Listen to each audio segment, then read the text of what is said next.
안녕하세요. 맥키네치 투자클럽입니다. HLB 란셋 디스커버리 사이언스에 게재된 폐선암종 임상 이상 관련해서 리보세라닙 이 캄릴리주마브 병용 관련되는 부분 한번 살펴봐 드리도록 하겠습니다. 자, 연초에 여러 이제 학술지에 이 관련 게시되는 부분들이 있어 란셋에도 게재되는 부분들이 있습니다. 자, Part of the Lancet Discovery Science의 아티클, 여기도 보면 오픈 액세스죠. 그래서 2024년도 1월 2일 날 게시가 되었던 부분입니다. 자, 캄넬리주마브 combined with 아파틴, 요 이제 리보세라닙이죠. 그 다음에 뒤에 이제 나노 파티클 알부민 바운드 파크리탁셀, 이 나노 입자의 이제 그 알부민 관련되는 부분에서 파크리탁, 이거 뭐 그 항암제라고 보시면 되겠죠. 렁 아데노카르시마, 이제 요게 일종의 이제 선암인데요. 그 상피 조직에서 생긴 이제 종양인데, 이 손 조직이 뭐 뭔가가 이제 나오는 어떤 부분인데, 대표적으로 나오는 뭐 조직이 뭐 폐라든지 뭐 대장이라든지 이런 데서 많이 나옵니다. 그래서 앞에 렁이니까 이 폐선암 관련되는 부분. 그래서 싱글암이라고 하는 것은 비교 대상이 이제 없이 단일한 어떤 코트 구준으로 이제 임상 이상 관련되는 부분인데요.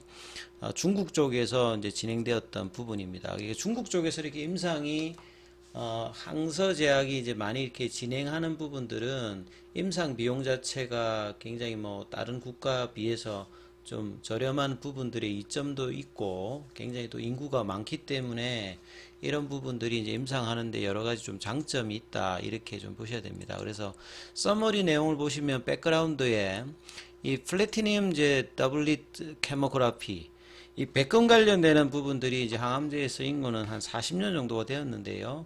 이 암의 어떤 정식을 억제하는 부분이니까 여기도 보면 1세대, 2세대, 뭐 3세대로 계속 진화합니다. 그래서 하강암제 중에서 많이 쓰이는 뭐 시스플라틴이라든지 카보플라틴 뭐 이런 게 다 이제 백금 계열이라고 보시면 되겠죠. 그래서 백금계에다가 이제 얹어가지고 이뮤노테라피, 이 면역 항암제 관련되는 부분들이 스탠다드 오브 케어 1차 치료제로 이 진행성 비소세포 폐암 관련되는 부분에서 1차 치료제로 그 면역 항암제에다가 이 백금계 그 화학요법 관련되는 부분들이 표준 형태로 이제 진행되는데요.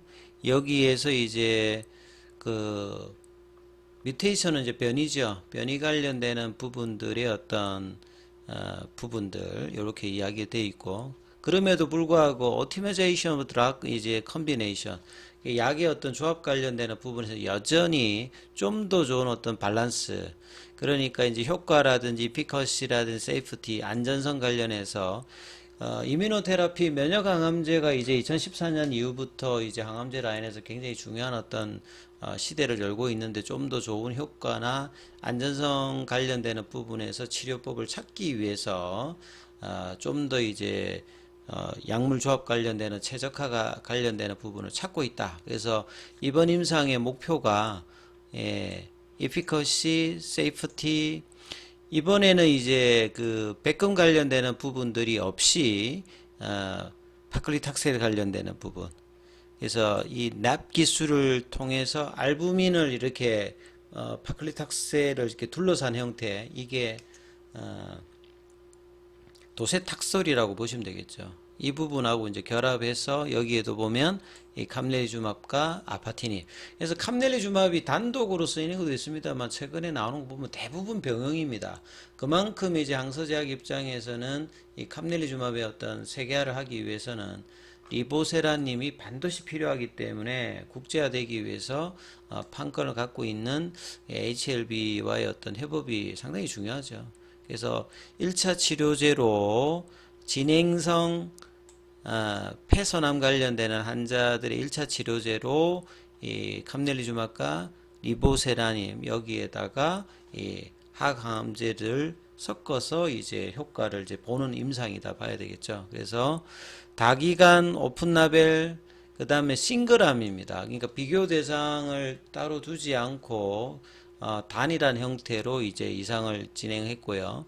환자는 이제 어떻게 이제 모집했냐면 시스테매틱 트리트먼트 네이버, 그러니까 전신 치료를 이전에 한 번도 받아보지 못한 진행성 폐선암 관련되는 부분에서 이제 기존에 이제 폐암 관련되는 바이오마크로 가장 많이 쓰는 게 이제 상피 조직의 어떤 그로스 팩터 관련되는 EGFR 관련되는 부분, 여기는 이제 변이가 없는 이런 바이오마크가 없는, 그 다음에 여러 바이오마크가 폐암 쪽에 있는데 ARK도 이제 없는, 이런 이제 변이가 없는 전신 치료를 받지 않은 어떤 환자를 대상으로 해서 진행합니다. 그래서 여기에 뭐 캄릴리주막 같은 경우에도 하고 아파티닙은 이제 일주일마다 뭐 5번 투여를 하는 거죠. 그 다음에 캄릴리주막 같은 경우는 이제 그 정맥 주사 형태로 맞고, 그 다음에 이제 이 도세탁설 관련되는 부분들은 뭐 하루하고 그 다음에 8일 요렇게 이제 여기도 정맥 주사 형태로 맞습니다. 그래서 중국에서 이제 6사이클 동안에 3주마다 이게 반복하면서 이렇게 결과를 보는 건데요. 그래서 이제 조금 환자들 좀 조절된 질병이 좀 조절된 환자들은 캄릴리주막과 아파티닙으로 뭐 유지가 되었고, 1차 엔드포인트는 PFS 값입니다. 그래서 실질적으로 치료 효과가 나타나는지를 볼 때는 이제 PFS 값을 보거든요. 그래서 이번 임상 같은 경우에도 이 NCT 넘버가 달고 있어서 이 부분까지 같이 한번 살펴봐 드립니다. 그래서 파인딩이라고 하는 건 이번 임상의 결과로 좀 뭘 얻었냐. 그래서 2020년도 8월 26일부터 2022년도 5월 20일까지 64명의 환자들이 이제 임상에 참여를 했거든요. 그래서 PFS 값이 14.3개월이 나왔습니다. 그 다음에 이제 ORR 값, 객관적 반응률 같은 경우에는 64.1%가 나왔거든요. 그리고 이제 부작용 관련되는 부분에서는 어드버스 이벤트 쪽에서 보게 되면 뭐 호중구 감소라든지 벽혈구 감소, 그 다음 뭐 빈혈이라든지 뭐 요런 것들이 있고, 뭐 사망 사건은 없어요. 예. No treatment related death, 이게 발생하지 않았던 부분들. 그 다음에 이제 퀄리티 오브 라이프, 항암제에서 이제 이 삶의 질도 상당히 좀 중요합니다. 그래서 이 삶의 질 관련되는 부분들은 14사이클 동안에 뭐 그렇게 평균적으로 뭐 나쁘지 않았다 이렇게 나와 있고, 그래서 인터프리테이션 해석 관련되는 부분에서 이 캄렐리주맙과 리보세라닙에다가 이 파클리탁셀 이걸 이제 더해서 했던 부분들은 쇼 보여주고 있다. 자, 임상적으로 의미 있는 부분들, 항암 액티비티 뿐만 아니라 안전성을 관리 가능한 어떤 부작용도 뭐 관리 가능한 어떤 그 정도만 나왔고요. 그 다음에 이제 그 톡시티 관련되는 부분들도 특별히 이제 크게 없었고요. 그래서 잠재적인 어떤 트리트먼트 옵션이 될 수 있다. 진행성 폐선암 관련되는 부분, 특히나 이제 변이 관련되는 부분들이 표적 치료제 같은 경우에는 나타나느냐 안 나타나느냐에 따라서 이제 치료 효과가 있잖아요. 그래서 이 EGFR이라든지 ARK 그 뮤테이션 변이가 좀 떨어지는 진행성 폐 이제 선암 관련된 환자에서 이와 같은 이제 치료 옵션 자체가 상당히 뭐 잠재적인 어떤 옵션으로 가능할 수 있다. 이 부분들이 좀 나왔죠. 그래서 요 스폰서로 자정하는 여기 이 뭐 슈생디와 뭐 바이오메디칼 이 회사가 항서제약의 이제 상하이 쪽에 뭐 자회사입니다.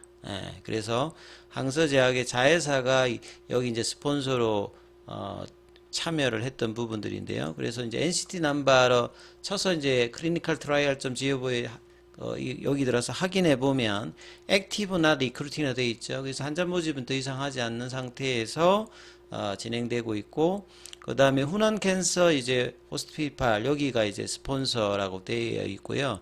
그 다음에 리누 이 교수님이신데요. 여기 이제 후난 캔서 하스피탈의 이제 교수가 요 관련되는 부분에서 뭐 진행 관련해서 뭐 중요한 분이라고 보시면 될 것 같고요. 그래서 임상 레코드 버전을 보게 되면 2020년도 7월 1일에 올라와서 2022년도 11월 28일에 이렇게 나와 있거든요.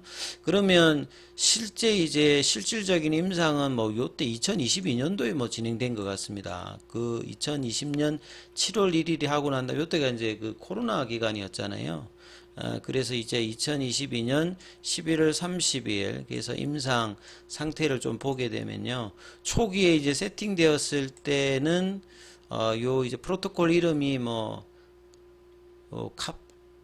카프 뭐 이렇게 되어 있네요. 카프.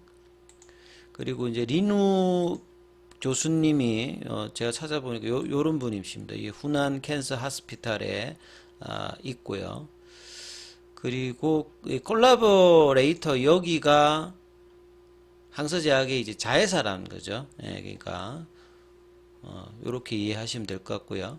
그래서 2020년 7월인데 이때는 아직 이제 모집이 안 됐죠. 그래서 임상 스타트가 2020년 뭐 7월 달 그리고 이 데이터 확보되는 프라이머리 컴플리션이 2021년 임상 완료가 2023년 이렇게 이제 추정을 했거든요. 근데 실제 이제 코로나 기간이니까 이때 되질 않았던 것 같아요. 그래서 임상 이상이고 싱글 그룹 어사인먼트입니다. 그러니까 뭐 대조하는 어떤 코드군이 별도로 있지 않고 이 넘버 오브 암이 하나죠. 그래서 63명을 대상으로 진행을 했던 부분이고 여기에다가 그냥 이 캄넬리주맙 그 다음에 알부민, 파크리탁셀, 아파티닙 이걸 이제 해서 어떻게 PFS 값이 나오는지 이 부분들을 이제 단일암으로 했죠. 그래서 가장 프라이머리 아웃컴 메저는 실질적인 치료가를 나오는 이제 PFS 값. 그 다음에 기타 뭐 ORR, OSR, 뭐 DCR, DOR, 뭐 삶의 질, 뭐 그 다음에 이상 반응 이런 것들을 이제 세컨더리 아웃컴 메저로 하는 임상이었다 이렇게 보시면 될 것 같고요. 그래서 이제 초기에 다 중국 쪽이죠 사이트가. 예, 차이나 쪽에서 다 뭐 베이징이라든지 뭐 요런 5군데에서 이제 진행을 할 것으로 되어 있는데 요게 2022년도 11월 달에 업데이트 되었을 때 보게 되면 임상 스타트가 이제 2020년 8월 26일 실질적으로 이제 2020년도 8월 26일 날 진행은 됐네요. 보니까. 그 다음에 이제 프라이머리 컴플리션 관련되는 부분들은 추정하는 게 작년도 5월 15일. 여기가 이제 그 탑라인 관련되는 이제 자료 관련되는 부분이 완료되는 부분이고요. 작년 이제 7월 달에 임상 관련되는 부분은 끝났는데 아직 이제 액티브가 돼 있기 때문에 종료라고 이제 컴플리트라고 뜨지는 않습니다. 그러니까 작년에 이제 실질적으로 추정은 이렇게 돼 있는 상태에서 2022년도 12월 2일에 이제 사실상 업데이트가 마지막 때 때는 요때니까 2023년도 이제 추가적인 부분들이 이제 좀 나와야 되는 어떤 부분일 거고요. 그래서 뭐 기타 관련되는 부분 변경사항은 없는데 자 이만큼 그 항서제약의 이제 그 캄넬리주맙과 이 리보세란이 관련되는 병용이 여러 이제 적응증에서 지금 임상 이상도 많이 진행되고 있기 때문에 항서제약이 이렇게 임상 이상을 많이 했기 때문에 여기서 좋은 결과가 있으면 HLB와 더불어서 3상을 이제 글로벌을 통해서 이제 상업화하는 요런 어떤 이제 서로 어떤 관계들의 어떤 부분들을 파트너십으로 진행하는 부분들이기 때문에요. 임상의 어떤 이제 발전 단계들을 계속 이제 살펴보시는 것이 필요하다 이렇게 말씀을 드리겠습니다. 여기까지 하겠습니다.